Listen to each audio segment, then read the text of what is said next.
Welcome to another episode of Tuesdays with Tally. This is episode 67, and I'm your host, Brian Tally. The mission and the goal of this podcast is to bring an engaging conversation that will add value to the lives of everyday people. We will inspire, encourage, educate, and tell the stories of America's finest men and women in an effort to motivate you to live your life to its fullest potential. Be sure to follow us on social media and on Spotify. The online information and handles are all located on the scrolling ticker at the bottom portion of your screen. Be sure to like and share the program as well. You can also support the program by going to Anchor FM or Spotify and clicking the support button. Folks, we have a full week ahead. We get to vote. We've got the Marine Corps birthday. We've got Veterans Day. We've got the changing of the leaves and the seasons, the cool fall weather, and families and friends huddled around the campfire. I mean, come on. What better way to enjoy these moments than with a glass of the smoothest bourbon around? Semper Fi Brands is a Texas veteran-owned business that produces Big Stick Bourbon, a world-class bourbon that supports and honors our military. The symbols on the label represent every branch of the armed forces. Big Stick Bourbon has a unique taste, and they even put a charred oak stick in every bottle. Their patented design enhances the flavor and smoothness. The proof is 95, which is symbolic of the 5% profits that are donated to military charities. Get your bottle today and visit bigstickspirits.com.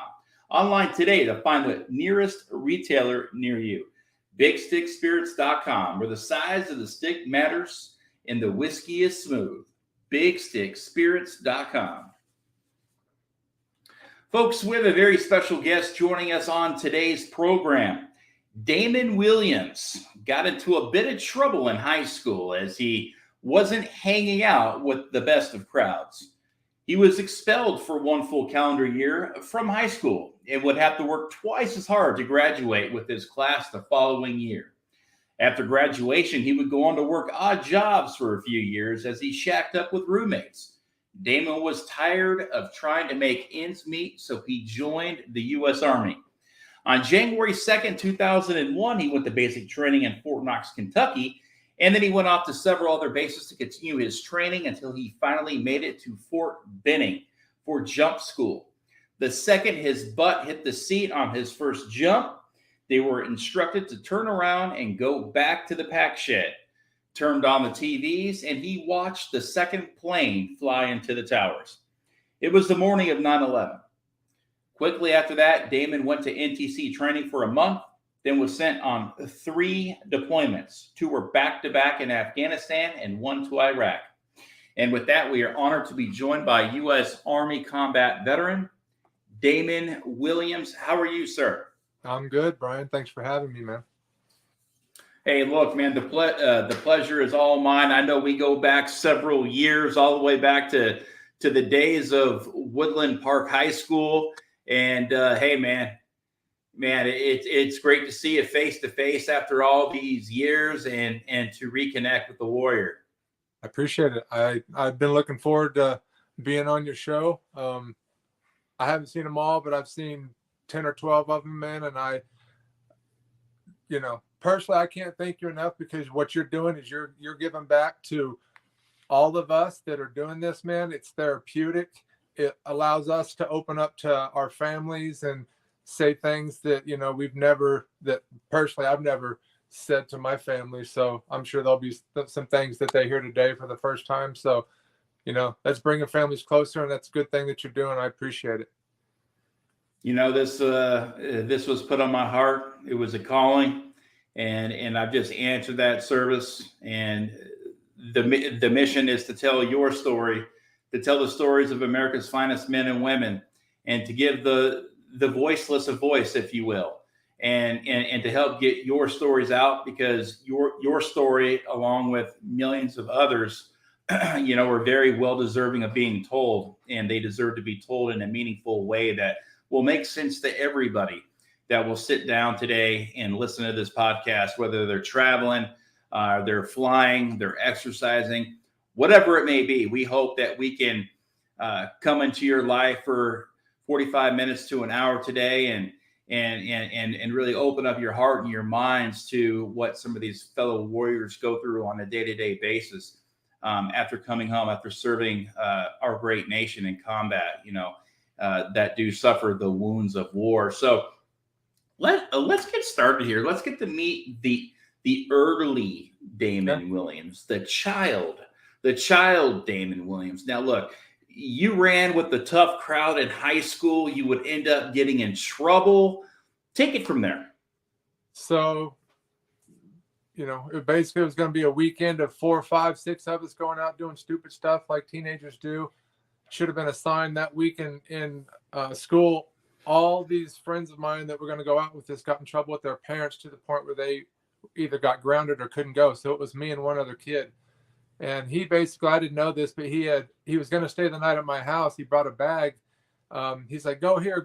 I start following him around town like an idiot, going where he's got beef with other kids that I'm friends with and didn't realize that. So that's what started it all off. He destroyed some kid's car that led just to me driving this kid around while he shot out windows in Teller County, and it led to me getting expelled for a calendar year.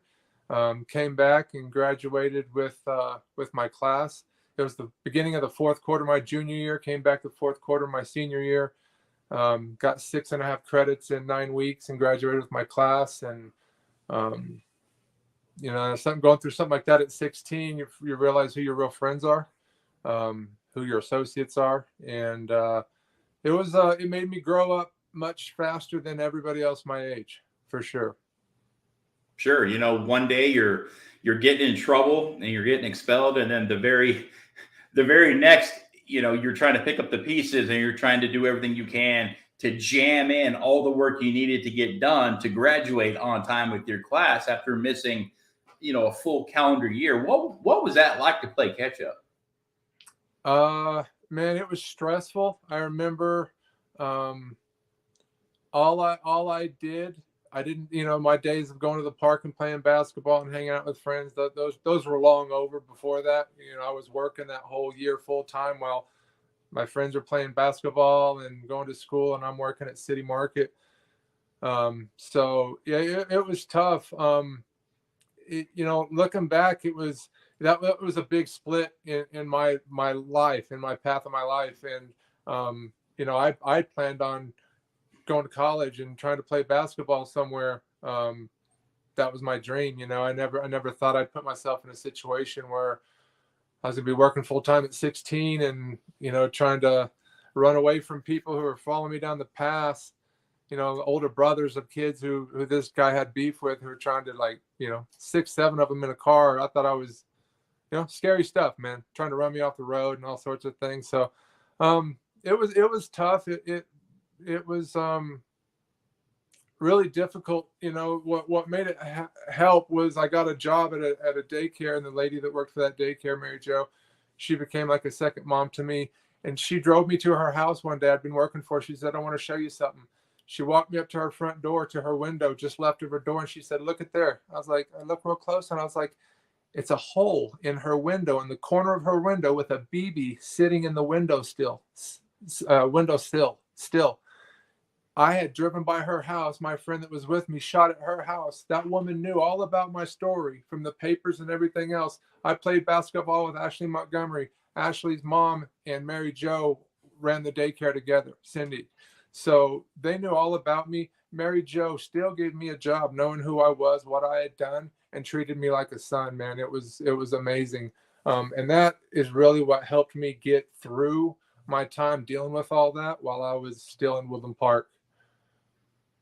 Man, that's amazing that, a woman would care so much about you to open her doors, to open her home, to try to rehabilitate a kid that had been going through some tough times, and really saying, hey, look, let's, I'm going to forget and forgive. And, but now that you're living with me, we're going to start,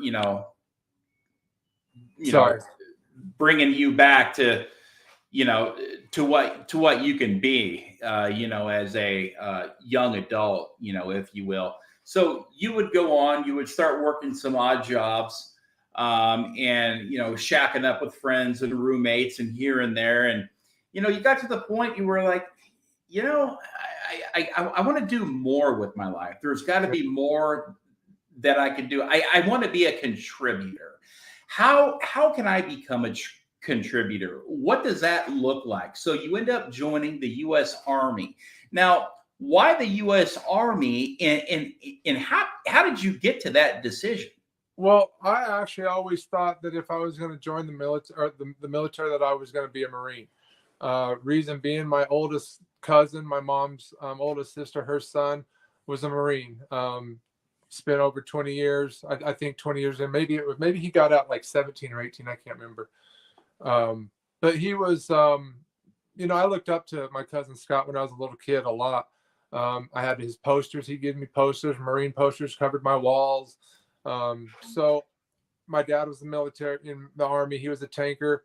So I come from a military family, kind of, and it was always something that was an option for me, but I didn't really consider it until I was struggling, I'd gone to bartending college. I couldn't really, just couldn't make ends meet. I was sick of struggling. So I just thought at 22, I'm going to walk into a recruiter, and I was going to the Marines. It was over there on like, Galley and Academy. And I walk into the recruiting station, and the first door was the Army. So I just walked in there. The Marines and Navy were in there, and I just walked in the Army, and he's like, well, I'm going to MEPS tomorrow if you want to go with me. I was like, okay. So I went up there and decided that off my test, I was going to go commo. I decided to go airborne because they told me they'd offer me a $10,000 sign-on bonus for going to jump school, and then $3,000 for going commo. So I was like, 13, I might as well do it today. Signed up. On the way back down to the Springs with my recruiter, I'm going through my paperwork. I'm like, I don't see the bonus paperwork. He's like, well, look, when we get back, we'll find it. So we get back, he goes through it. He's like, it's not here. So he calls up MEPS, and they tell him that what they told me was that deal ended the day before I got there, and that I wasn't eligible for that. I signed the papers, man. Like, so they told me what I wanted to hear, and I basically joined airborne. I was probably the only one in jump school, 600 plus people in jump school, who didn't have a bonus for being there. But yeah, that's how it started. The old-fashioned bait and switch. It has been working. It has been working for generations, and you still said, I want to do this. I have my heart set on this. I want to jump out of perfectly good airplanes, and I want to hit the ground literally running with a rifle in your hand as a paratrooper in the U.S. Army. Now, you joined at a good time, and then very quickly after you joined, it happened to be very bad timing. I mean, to the point to where the first day that you entered jump school after you graduated boot camp, and you would go on with all of these other schools, boom, you finally get to your jump school. Before your butt could even get on that seat of that bird to get up in the air to jump, you guys are directed to come around, head back to the pack shed, and all of a sudden you and a bunch of other soldiers are witnessing a terrorist attack, because that was the morning of 9/11. Explain that moment. Well, so jump school, when we first got jump school, the first week is hell week, where they thin the pack. If you're caught walking anywhere at any moment, you're automatically booted out of jump school. They don't put up with that. I mean, you run to chow, you eat in 2 minutes, and you run back puking. That's how it is. So first week is hell week. Second week is PLF week, where you learn your parachute landing falls. And then the third week is jump week. So it was day one of the third week. And like you said, we sat down on the plane, walked back. I was the only one to sit down. And the second I did, they said, turn around. So we watched the plane go into the tower, and you hear these jump masters start yelling, oh, you boys are going to war. You're airborne. You're the first ones going, all this stuff. So we were like, You know, I'm not gonna lie, man. It was so surreal to watch that happen, to see people falling from the buildings. Um, I didn't know. You know, it was almost like this can't. You know, this can't be real. What we're seeing. And then it just slowly kind of. It didn't even. You know, it probably took a week. FAA grounded all the flights, so we're supposed to jump Monday, Tuesday, Wednesday, Thursday, and then have a night jump Friday, and graduation ceremony Saturday. FAA grounded all the flights, so we basically jumped 5 times on a Saturday, and was on a Greyhound. Graduated right there, took the picture, got our blood wings, you know, slammed on us, and we were gone. I was on a Greyhound bus that night going back to Colorado. It took 3 days on a Greyhound bus. I get home. I had 4 days of being home on leave, and I packed my Jeep up and drove 3 days back to North Carolina to report. And so that is, you know, it was when I got home, on the way home on that bus, almost when I got to Colorado, like New Mexico area, it hit me that, you know, what had happened and what I was about to go through. I realized then that I was there's a good chance I would be deployed. You know, it took a while to sink in, man. That 9/11 was, watching that was just, other than surreal, I don't even know how to explain, Right. you know. Yeah, I'll never forget that morning. Who I was with, the coffee we were drinking. I was with Eric Mitchell. He was a graduate of the U.S. Air Force Academy. Played college football for the academy, and I had just gotten out of the Marine Corps. Okay. And you know, to see all of this stuff that was going on again, like you said, I was like, "Am I seeing this right?" Like, I mean, who would have ever thought of anything like that would ever be happening in our country? And then obviously you're in the Army for literal months, and then all of a sudden, this would happen, this tragedy would happen, and your whole entire enlistment would be nothing but war. I mean, your whole enlistment was nothing but combat, and not just combat, but just, you know, I'm talking 82nd Airborne, boots on the ground, jumping out of airplanes and engaging heavily with the enemy. The 82nd is I didn't know this when I joined, but it's the most highly deployed unit in the military. Their motto is anywhere in the world in 18 hours. There's 3 brigades that make up 9 battalions that make up the 82nd, the ones that jump and that are deployable like that. I'm not talking like support battalions and stuff, but so out of those, there's 9 call them DRB, Division Ready Brigade, or Division DRF, Division Ready Force. So 9 scales of that. When you're on DRF 1, so you basically have your D bags packed. You're confined to the barracks. It's a 15-minute window. So you have literally, if you get the call, you have to be over at Pope at Green Ramp in 15 minutes to get on a bird to fly out. Right. So and it goes 15-minute increments all the way up to 9 stages. So we were on DRF 2 or something, my first one. I went to I'm getting ahead of myself, I'm sorry. I went to, when I first got to Bragg, I was there for 3 days in reception. They put me in my unit, and instantly I was on a plane to NTC to do a month of desert training, getting ready for deployment. So that was October. Came back and had like 6 weeks to get everything ready, packed up on all the quad cons and everything packed up. And it was, I think, January we deployed to Afghanistan for my first deployment. Was in Kandahar for like maybe a month, and then went up to Bagram. Spent majority of the time in Bagram, and I pushed forward and did a couple missions in Koust with some special forces groups and some Australian special forces guys. and then I stayed there for about 2.5 weeks. That was crazy. Came back to Bagram, stayed there. And then we came back from Germany. So my first deployment was 7 months. I forgot what your question was, Brian. I get going, man, and start rambling.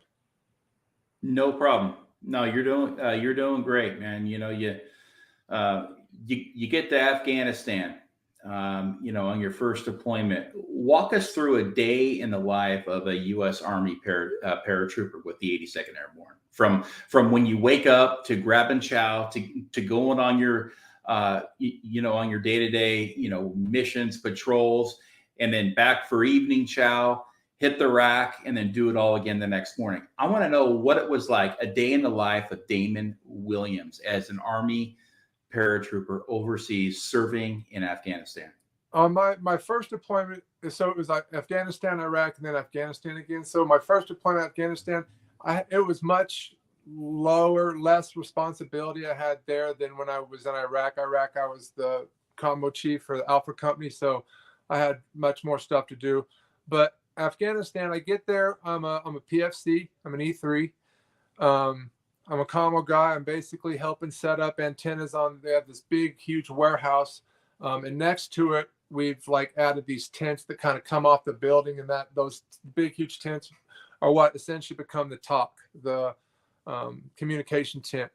And so we're next to the warehouse. We have, we're always climbing up on because I'm a low guy, I'm climbing up on the warehouse. There's bunkers up there, and we have antennas up there. So I'm always having to readjust antennas or set up new antennas. We have in the morning, basically, I'd wake up, I'm doing PT, eating chow. I'm coming back. We have rotations through the commo guys for RTOs, radio transmission operators, in the TOC. So we have duty shifts basically where we are in the TOC, commanding the radio, relaying to the chain of command, missions that are going on or whatnot. A lot of that time in Afghanistan, it was, if you're on day shift, you're sitting around, you're playing chess with first sergeant, stuff like that. Missions were pretty much all done at night. So, the night shifts where you better have got your sleep during the day, because there's all sorts of stuff. You're going to get your ass chewed and if you're sleepy and not paying attention to what's going on and stuff. So there's, duties of taking notes and relaying transmissions. Always PCS in your equipment, over there, that dust, it gets in everything. So, hand mics are always going down. You're always having to replace batteries because they get dust in them, and they're rechargeable ion batteries. So, we got 40 stations that charge 4 batteries each, and they're just all loaded with batteries nonstop. It's kind of a headache dealing with all that stuff. But that was really the gist of, Afghanistan. My first deployment, I had one time I had KP duty, kitchen duty. So I'm doing pots and pans. I met a nice guy, a local guy named Wazi, who would come on every day, wash pots and pans. He'd get paid $2 a day. And if he didn't hide that money somewhere, basically they wound up paying him $1 and then change, because he would keep that dollar and hide that. Because what would happen is when these poor guys would leave the base, they'd get a mile down the road, and there'd be warlords waiting for them to basically rob them and take everything they had before they could get back to their families. So Wazi would keep some change in his pocket, and that's basically what he gave up, and he'd put the other stuff in his shoe or a sock and try to get home with it. So, when I met him and he told me all that, I found out there was a language barrier there, but we had an interpreter. So I kind of found out some of that stuff from him that was going on. And so one time I just gave him $10 and then gave him $20 because I felt so bad for the guy, and he seems so genuine and cool, man. I thought it was a shame that he only got paid $2 a day to wash dishes, pots all day. But I met him, and then it was maybe 2 or 3 months later, I'm on get a detail for perimeter guard duty. So me and this other guy, I think his name was Mullins, He was another combo guy that was attached to us, so he wasn't in my unit originally. But we were on guard duty, and it was a night shift, so nothing had gone on all night. There's like a little village off in the distance, and this is in Bagram, and so we're on guard duty. The sun's coming up. We're getting off duty about 9 o'clock, and I think it's like 7, a little after 7. We see an old man and a young boy walking up towards the perimeter, and over there they have these little like berms, right? They're like little mounds, and they kind of go down into them. They hollowed them out, and they I don't know if it's because it's cooler in there or what, but you'll find people like hanging out in there, eating in there. They bring food in there and do all sorts of stuff. So this old man and this boy go down into one of those, and the old man comes out like waving and holding this old school musket, like, powder and ball bearing type stuff. And so I get on the radio and I tell him what's going on. And they said, is he pointing at you? I said, no, he's not pointing. He's waving in the air. He said, just watch him and monitor and let us know what's going on.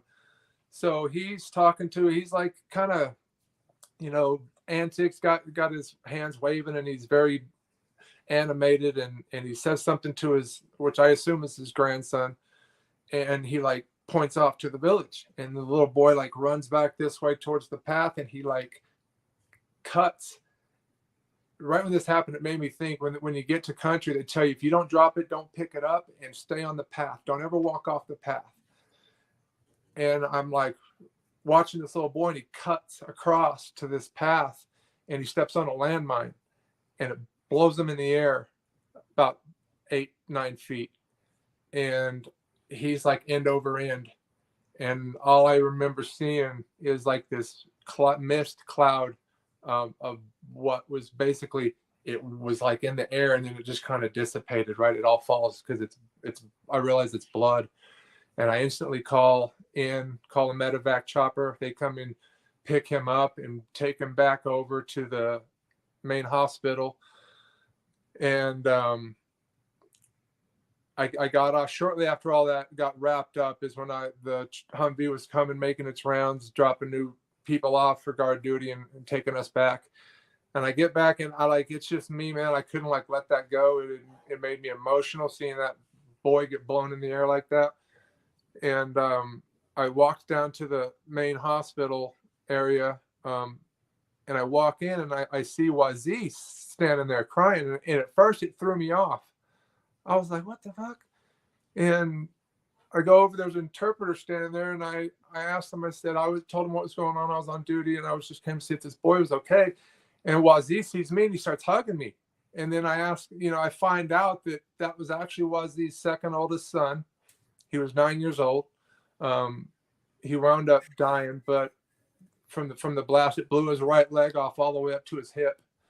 And it was a shock to me that when the Turk told me that the family had said that if he died, they wanted the body for burial purposes, but if he lived, they didn't want him because they couldn't take care of him. Not that they didn't want him, they couldn't take care of him.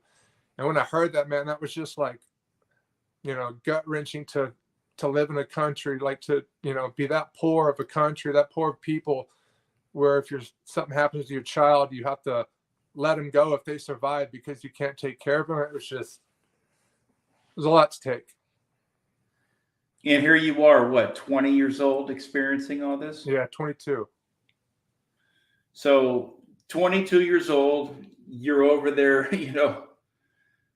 building a friendship with a local Afghan, Wazi, a guy who's making a couple dollars a day, doing the dirty work, and then to witness his son tragically be murdered, if you will. It is absolutely horrifying, and I'm very sorry that you had to witness that and go through that, folks. But it does just go to show that the hearts that our U.S. military troops have, that you would have a 22-year-old kid over there in Damon Williams doing everything he can to protect not only the Afghan people, but us here back at home, fighting a war in the beginning of it, which was a fierce battle. a gruesome battle, a deadly battle. And he's probably not even making $1,000 a month. But here he is giving his friend Wazi $10 here and $20 here toward his family, folks. You got to understand, that is sacrifice. That is dedication. That is commitment. And that is our U.S. military, folks. That is our U.S. military. Not these athletes that are making $40 million a year. You're talking to a guy who was making $800 to $1,000 a month. I think I was making $12.55 my first deployment is what I was making. Incredible. And I'm very, very, very sorry about Wazi and his son. I know so many military folks over there build relationships with these interpreters because the interpreters are lifelines. These are lifelines to your platoon, to your companies, to your brigades, to your battalions, whatever it may be, because they are full of intel. Mm-hmm. And of course you have a massive language barrier there, and they may be hearing scuttlebutt from out in town about where things are going to be set up, where ambushes can be, and all this other stuff. So having an interpreter is very, very important, especially loyal ones that are there, to operate for the good of the U.S. military and build that relationship there, as so many have. So you would end up serving 7 months in Afghanistan. What was the rest of your deployment there like? I always tell people like Afghanistan was a cakewalk compared to Iraq, because Iraq is all urban and urban fighting. Afghanistan is so mountainous and open ranges, just open valleys. So the fighting there is different. My first deployment, I didn't see a firefight. Even when I pushed forward to Koust, nothing ever popped off. I remember going on a mission and walking through fields of marijuana, right? Guys are just like grabbing the plants and walking and just stripping buds off of them and packing them in their cargo pockets, and drying them out and trying to smoke them out of bullets. That was that was really what it was in Koust. I came back to Bagram, and it was a couple months of basically just doing the same thing, running the talk. There's so much downtime there. That's when I realized you gotta have something to do to entertain yourself when you're in garrison, back in the wire. And they go to the PX and start buying DVDs and little portable DVD players. And so it was just a lot of downtime and a lot of PCS and commo equipment on vehicles and stuff like that. That's pretty much the majority of what the rest of that deployment was. We came back to Kandahar from Bagram and staged out from there to go back to Germany. And then back to, hit New York and sat on a plane at JFK for 4 hours trying to clear customs, and then came back to Pope. And I remember leaving Kandahar my first time.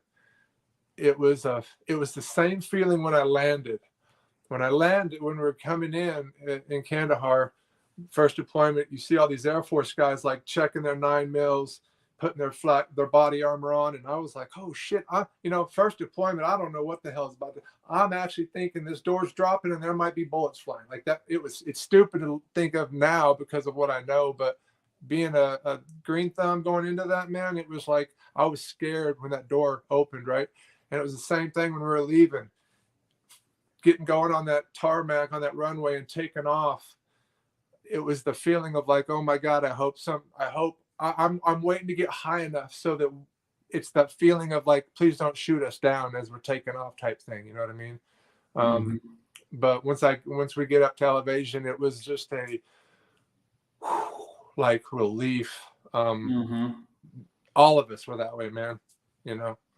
Sure. Yeah, I know. I can, see that, you're very anxious, you get a lot of anxiety, from this, just knowing, okay, Are we going to get shot? Are we going to get ambushed? Are we going to get blown out of the sky? What's going on? And it's like literally living in slow motion, second by second by second. Now, you would end up also heading into Iraq for some combat. Explain what Iraq was like. So I came home from Afghanistan. I had about 6 months, and then we deployed again, went to Iraq. We landed in Baghdad, and we stayed there for about a month, running missions in and out of around Baghdad, looking for Saddam's sons. Was the majority of what we were doing, and it was completely different. By this time, I'd been promoted.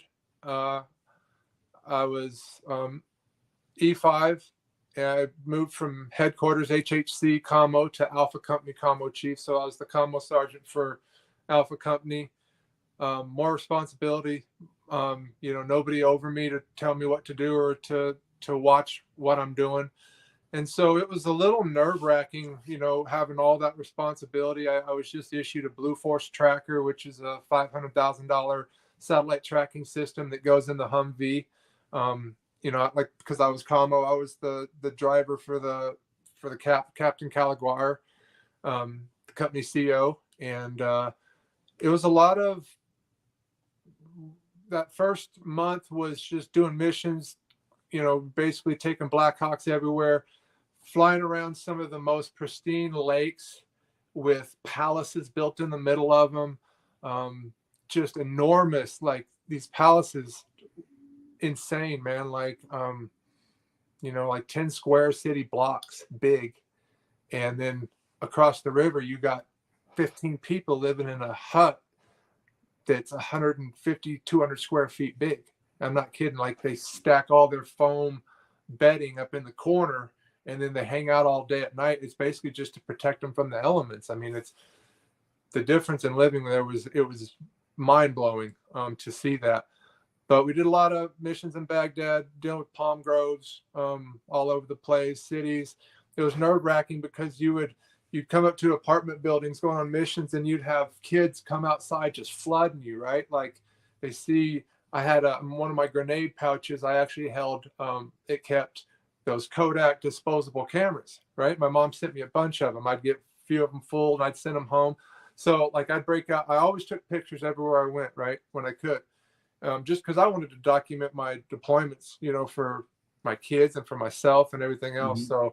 So these kids come down, they see you with a camera, and it's like, they all line up perfectly, man. They ride up to you, they're grabbing your hand, and they're waiting for someone to take the picture, right? They love it. And then a week later, you see those same kids pretending as you drive by, doing this, like pretending like they're shooting an RPG at you, throwing bricks at you, throwing rocks at you. After I used to work with kids at a daycare for 4 years with Mary Jo, and I love children. And I would have my cargo pockets full of candy and stuff, and I would throw candy at these kids. And then on the way back, they're like giving you thumbs up. And then on the way back, like I said, they're hitting you in the head with bricks and stuff. So it was hard to wrap your mind around that. You just want to help these people, and some of them want help, but then, there's you don't know who's bad over there, man. That's the main thing. You don't know. Yeah. You don't know who the enemy is. And, here you are as a naive, I mean, right? Because as Americans, we're naive. Oh, they're kids, 100%. So we automatically think good. But over there's a lot of kids that have killed U.S. service members because you let the guard down. They're being trained by their fathers, their grandfathers, their uncles, whoever it is, 100%. Yeah. And again, that right there is enough to drive a kid like you who's going, no, over there and saying, like, who are we fighting here? We are fighting a force that doesn't wear uniforms. We don't know who the good guys are. We don't know who the bad guys are. We don't know if the kids are on our side. We don't know if the kids are going to engage in a firefight with us. We don't know if they're going to have an explosive strapped to them. And I really found that out after that first month. We pushed forward and wound up going to just outside Fallujah. Saddam had built a resort for bath party members. It was a double wall compound, huge man-made lake in the middle of it, about 200 bungalows just all over the, like, I have an aerial satellite photo. It's cool from like a drone down on it, and it just shows the layout of everything. I'll have to show you sometime. I should have brought it. But so we took over that. We were the second people to take that over. The first group, they drove tanks through the walls. It was so new when we got there that we had to finish up patching holes in the walls. And then I found in the bush in front of my little bungalow we were staying in, I found an AK-47 that some guy had stashed in there probably when they were, drove tanks through the walls. And so we get to, it was called Dreamland. The base was FOB Dreamland. It was just on the outskirts of Fallujah. So we get there, and that's where I spent 8 months.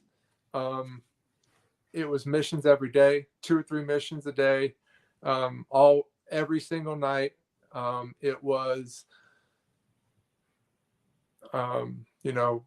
we would get mortared every single day. You'd have guys out there who'd set up mortar tubes and shoot 2 or 3 rounds at us, and they'd be writing down, the coordinates in their button. What they're trying to do is they're trying to walk them in till they hit something. And so we send scouts out. Scouts are out there for 3 days, pissing in their ghillie suits and, sucking on beef jerky until they get these guys. 3, 4 of them come out there, and then they, pick them off. And so you're always dealing with that.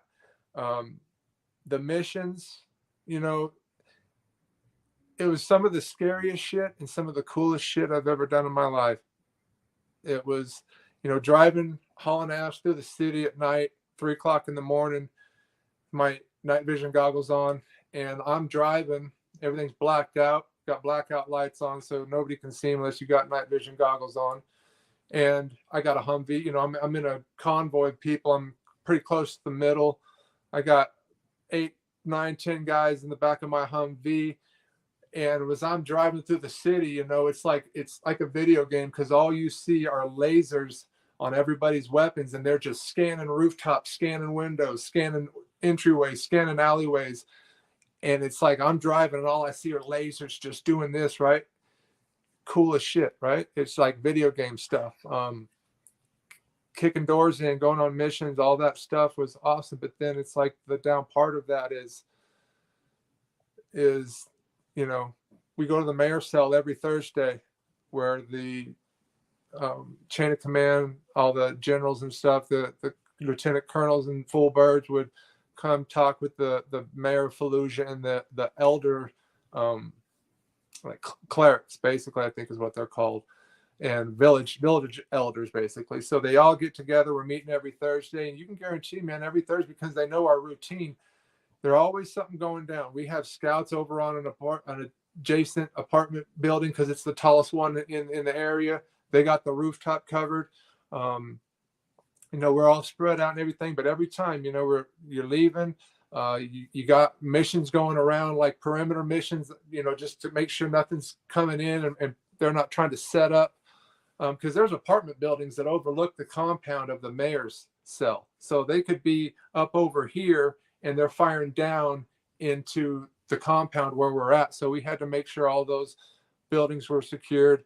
And we were leaving one day, and we're pulling out. We go left, and there's a documentary. This is in a documentary. It's called Occupation Dreamland. Some HBO guys were with us, or they were documentary guys, and they sold it to HBO.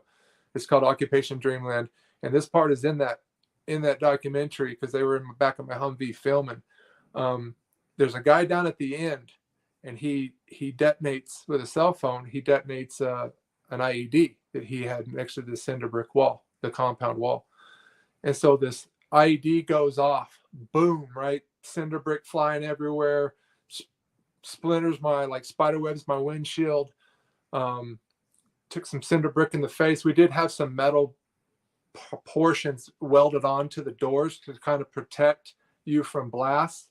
So you had like a gap in front of that between that you could like see through into the side mirror. And that's where some of that stuff came through. But I had guys in the back of my Humvee, their ears were just bleeding, like crazy, blew their eardrums, couldn't hear anything. But you see on that video, there's the guy in the Humvee in front of us mounted on, he's got a 240 Bravo mounted on this mount in the back of the Humvee. And he sees when the blast goes off, there's actually a guy who's innocent walking back the other way up the sidewalk.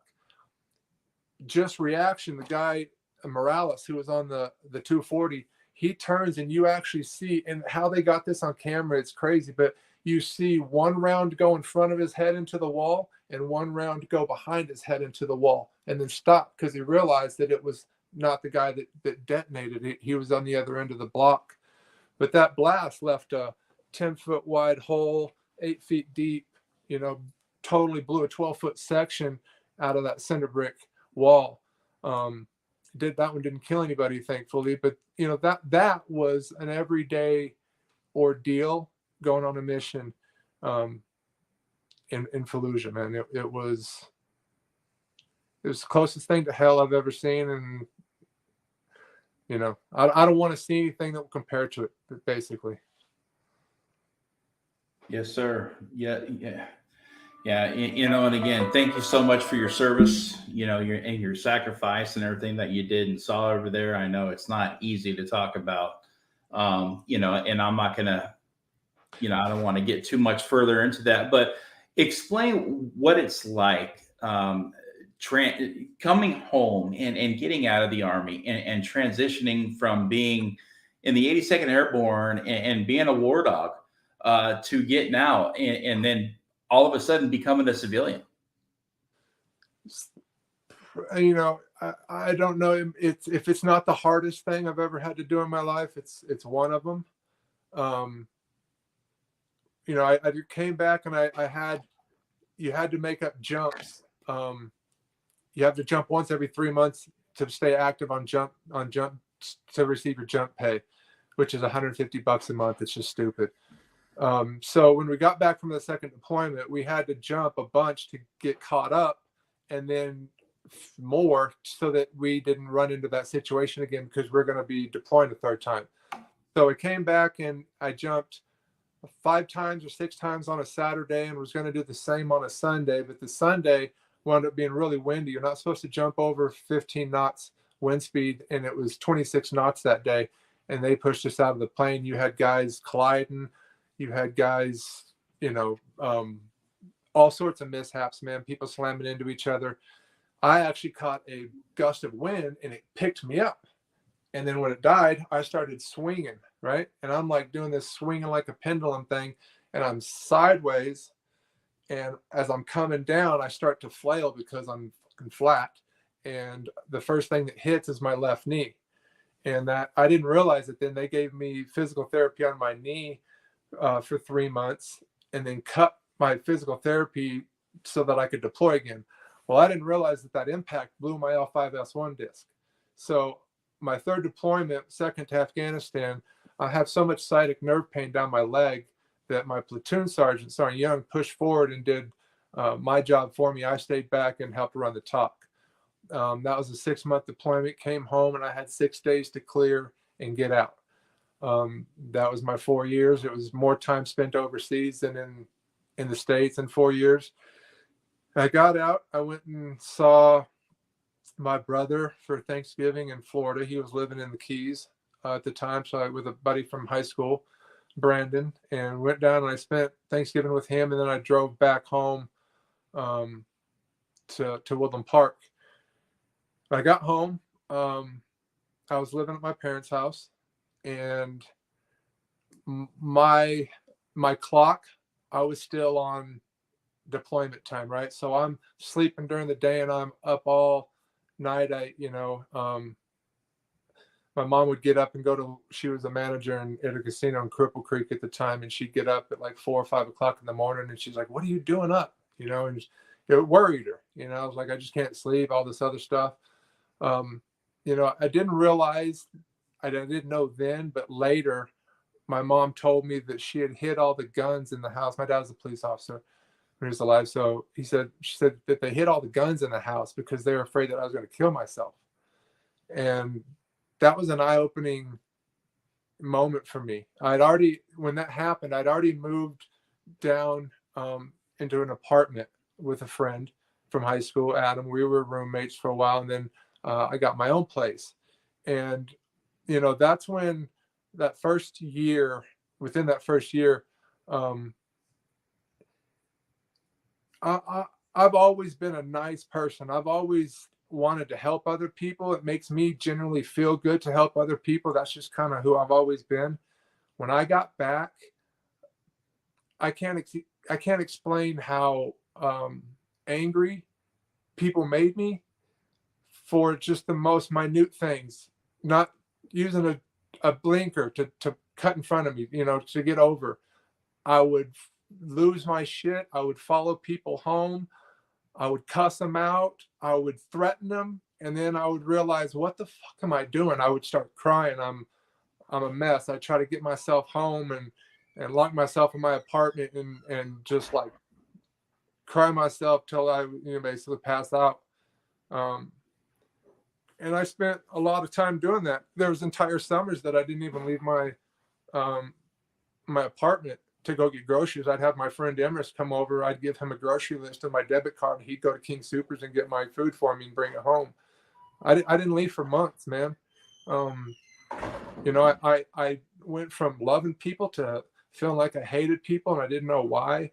It was confusing. It was, I tried to save my family. I felt like I not discussing any of that stuff with my family, that I was saving them from. I didn't want my family to know some of the stuff I'd done and gone through.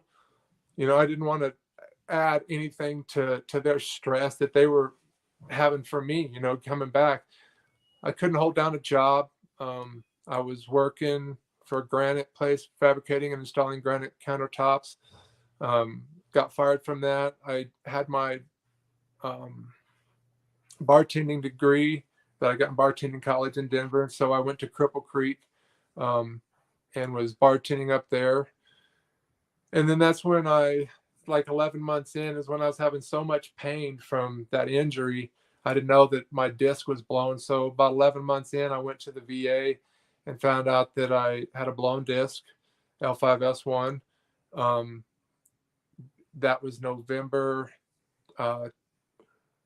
2005. 2005. And then I think August, July or August of 2006, I had my first back surgery, L5S1 laminectomy. Didn't work. 3 months later, I had my second L5S1 laminectomy. A cyst had formed in that they removed 1/3 of the disc, and then they apparently nicked something where spinal fluid had seeped into that space, and it formed a cyst that was putting pressure on the sciatic nerve again. So the second surgery was to go in and clean all that out. They didn't let me up for 5 days to make sure that everything was healing right. And after that second surgery, I never felt right. I'd spend the next 11 years basically trying to advocate for myself, trying through the VA. Man, how they are. We're talking today because of what the VA has done to you. It was so much to deal with. I almost committed suicide twice, man. The reason I didn't do that is because my parents were still in my life, and it was the thought of what that would do to them is what stopped me. So that's when I realized. That's when my mom also told me that she had hid the guns because they thought I was going to kill myself. So that's when I realized, like, damn, I'm a problem, and I need some help. I was dating this girl at the time, Amanda, and she told me, she's like, you need some mental health therapy. So I went to the VA and I went through. I was the first person in Colorado to go through what was called prolonged exposure therapy through the VA. And it's where you basically, me and the therapist are sitting in her room. She has 2 audio recorders going, and I lay back. I'm comfortable. It's dark. And she wants me to talk about the things I don't want to talk about. The things like the first one I ever brought up was the story I told you about Wazi's son stepping on the landmine. I started talking about that. The first tape was like 3 minutes. right? I would take it home. I was supposed to listen to it 3 times a day, and each day for that week. And then when I come back, we do the same thing. And what happens is the first tape's 3 minutes, the second tape is 3.5, the third tape is like 7 minutes. They keep getting a little longer because the more you talk about it and desensitize yourself to it, the more details come out, the longer the story becomes, because you start remembering all these things that you've basically just been suppressing and not trying to talk about or get off your chest.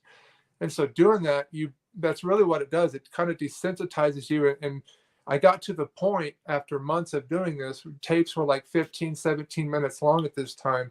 I got to the point where I started to feel better, and I felt a positive emotion. Like, it's hard to explain. That was like, it was everything to me, man. It made me like, oh my God, there's hope for me, right? Like I can do this. I can go on. I can feel normal again. And, PTSD is, I'll always deal with it. But I can function now. You know what I mean? I still there's things that upset me, but I have tools to work with that. I have things that I've learned, that I just don't care about or don't put my energy into. You worry about what you can change and the people that are in your life and stuff like that. And the other stuff is hearsay and, sweat off my back pretty much. But that therapy saved I credit Amanda to get me to start that. And I really think between prolonged exposure therapy and getting my dog at the time, Levi, those 2 things saved me, man. They really did. And you have a beautiful daughter as well. Beautiful daughter. And I know that she is a big part. I mean, she is your life. She is. I love her to death. So, I mean, I don't even know really what to say now. I know you've seen a lot. I know you've been through a lot. It's now that you are doing better, and you're still kind of maintaining and you're managing your post-traumatic stress. What's a day in the life look like today? I still deal with, I still have to fight the VA for physical therapy. My problem is after my third I've had 3 back surgeries. After my third one, the doctor was like, my primary was like, he's basically implying that he thinks I'm full of shit, that he thinks I'm faking being in pain. Well, the VA in 15, 16 years, they never once gave me an MRI on my alignment of my skeletal structure, right? I go to this physical therapist here in town one time. Her intake evaluation of me, she's like, I don't want to know anything about your history or anything. I just want to do the evaluation, and then you tell me what's going, then you can tell me. Like, okay. So I just come in, she does her thing for like 40 minutes. She's feeling my back, my spine. She's like, you're a hot mess. Nothing's aligned. I can't believe you look like you're normal, but you got to be in pain. I was like, I am. I'm in pain every day. And so from my injury, my hips, they don't stay in alignment. They always twist or shift or turn. And so it makes one leg shorter than the other, right? I have to like put a weight on this leg and like hang it off a stair and then like raise it up and drop it with the weight on my own, because they think that what I need is stuff I can do at home, exercises and shit. I do all that on my own anyway, every day. What I need is manual physical therapy. I need someone to put me back in. So they've shown me some techniques and stuff, things that I can help myself with. But because the VA won't, they just 100% service connected, and they will not do the one thing after 15 years. They know the one thing that gives me the ability to feel good and have quality of life. They won't pay for it. $600, man. That's what it costs. They want to spend $1,100 to send me to an acupuncturist that doesn't do anything. I've gone down all these avenues. Acupuncture doesn't do anything. I spend my own money on massages. I've done this for 15 years because it's preventative maintenance. If I don't get a massage a month, you probably know the same. My back starts to lock up. My shoulders are like this. Nothing's level. And so the VA won't pay for a massage. I can't get them to do that either. Hey, Damon, we can't go over an hour here, but I want to do a part two. Okay. Can we end this now and then immediately pick up a part two? I'll send you another link. I want to talk about your post-traumatic stress, and I want to talk about what's going on now with you and your health in the VA. 100%.